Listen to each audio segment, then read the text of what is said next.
Okay, so I'm here with a home cockpit update. I've redone the pedestal and put the throttles a different way.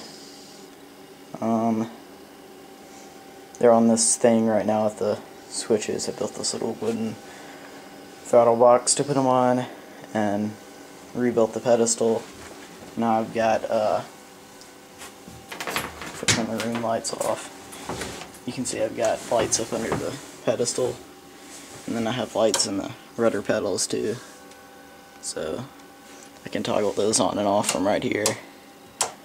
I've got lights on the glare shield on each side and the center. I don't have these screens pulled up right now. The computers are not in here, or they're turned off right now.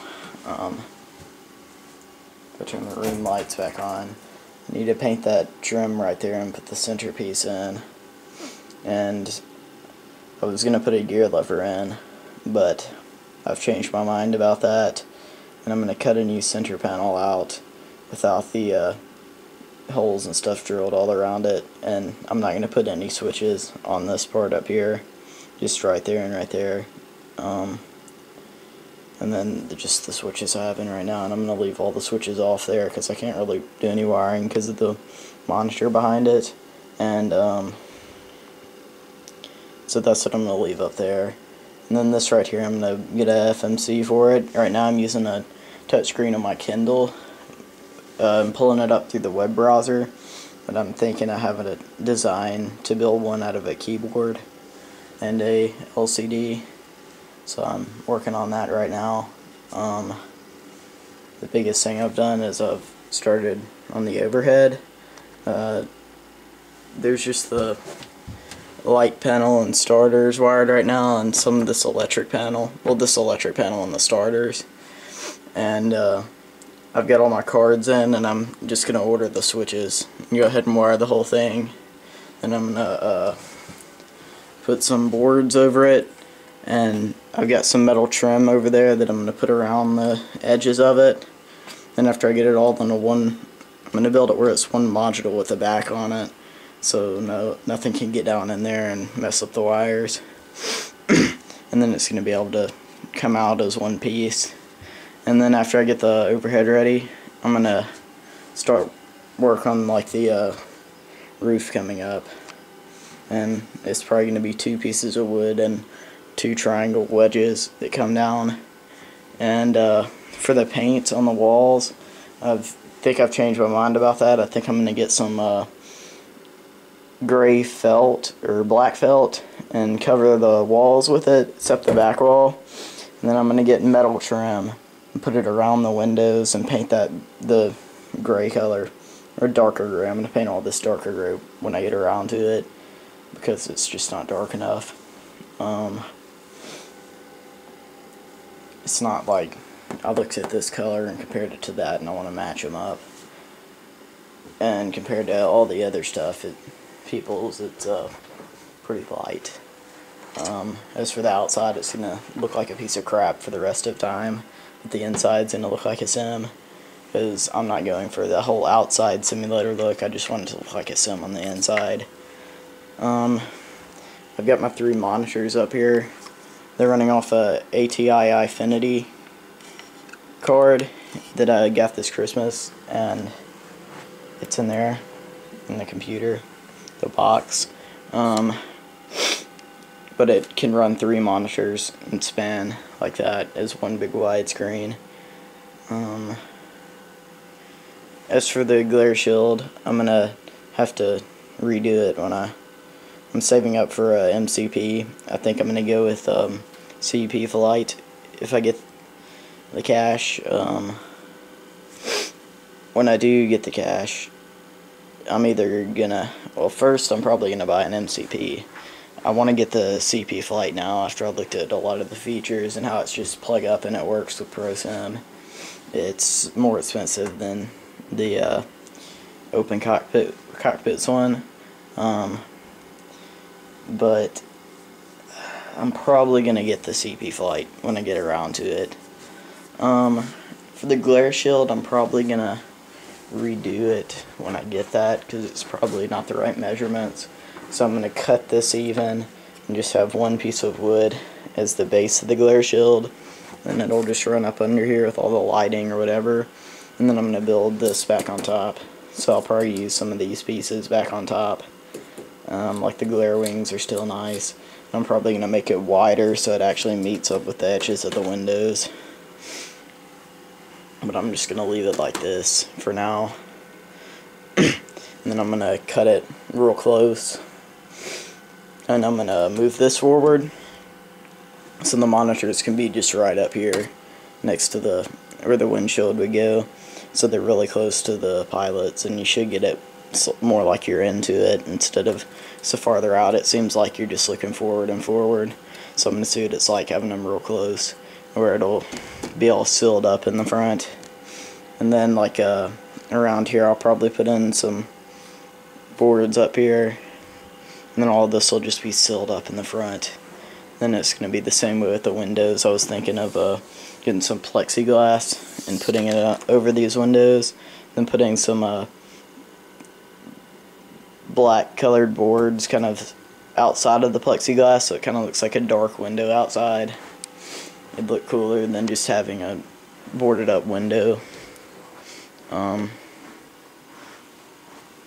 That's pretty much all I've done. Added lights, fixed the pedestal. All that's gonna have to be redone when I get my MCP, and I'll just cover it up where the ephyses are gonna go. I'm gonna wait on them for a while, because I've got all my ephys functions on these keys down here, all the ones I use.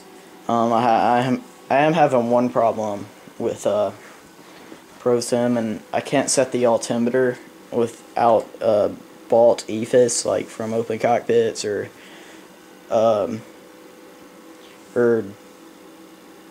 CP Flight. I can't figure out where the button is to. You can't set one like plus and minus the altimeter, so I have to go and set it with the mouse, which I don't like doing that. That's the only thing I have to set with the mouse. I also have to set the course with the mouse. Those are the only two things I have to set with the mouse, other than stuff like at the beginning of the flight. I'm gonna clean up all this wiring right here. Probably heat shrink tube it when this goes. I'll probably mount that somewhere down there just for extra functions. I'll probably heat shrink all these USB cables and run the mouse cable and the keyboard cable around back. I'm thinking about replacing the mouse with some kind of trackball hidden somewhere down here, like inside the panel, like where it hangs out or something, so you can just reach down there and click what you need to click, so it kind of blends in with the panel and it doesn't look like a mouse just sitting on top. The yoke, I've been having some, I think it's power issues. I've got so much stuff plugged in. I gotta buy some powered USB hubs before I get the overhead working, especially, and probably one for up there and one for stuff down here, because sometimes this clock on the yoke just fades out and stops working completely. Like right now it's working, you can't really tell. Yeah, you can tell now it's working fine, but after I move the yoke some and into the flight a little bit, it just fades out and you can't see it anymore. So that's kind of annoying. Can't really time my flights or anything. Got some clipboards here I haven't finished painting or anything. This all right here I'm going to try to cover with some metal trim. I really want some info on your guys' suggestions on whether you would do felt or sand it down and paint the walls real nice, because the walls don't look like the 737s, and the sim's not wide enough to do that. Like, it's got a bunch of ridges and stuff in the rail plane, and then it's like cleared out in the back, and you can see like back in it a little bit. I'm just thinking about covering it up kind of like a car's upholstery, instead of getting the walls all perfect or just painting them one solid color. I think the carpet would look a lot nicer. One thing that really did tick me off is this stuff is glued in the corners, and I took big boards and glued them in the corners up under it, and that side right there somehow broke loose, so I had to bolt it with a little bracket for now until I get some wood glue to put on it. It's the corner behind this on the pedestal, so I'm going to have to fix that, and then I'm going to reinforce all this because it's just begging to happen again. I shouldn't have built it like that in the first place. I'm probably going to take some fake leather and wrap it around the black parts of the glare shield and right down there, and that'll make it look real good. That's pretty much all I'm planning so far ahead. I gotta finish up the connection to the rear wall right there, and then finish up the overhead. And it's just a piece of plexiglass with all the holes drilled in it and a print off behind it. And I only cracked the glass twice, which is amazing because this stuff breaks easily. It only cracked in these corners too. Right there, but I'll probably figure out a way to cover that up. I'll probably raise it up like Brandon did with some pieces of cutouts on the white panels because I really like that idea, and I might do like layer it up kind of like he did because I really like that.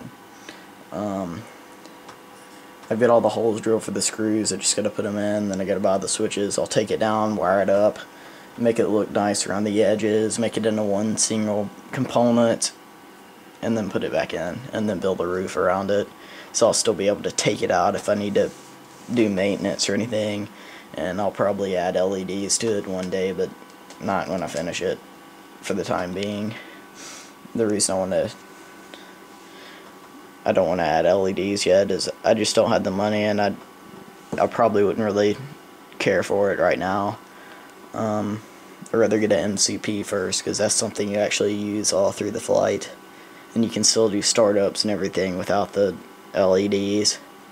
So next thing I'm going to do is get my switches in for the overhead and fix the broken glue right there, and recut this panel. And that's about all I'm going to do in the next few weeks. Then this summer I'll hope I'll have Bunny for my MCP, and then I'll put some fake stickers of ephuses up there for now, and then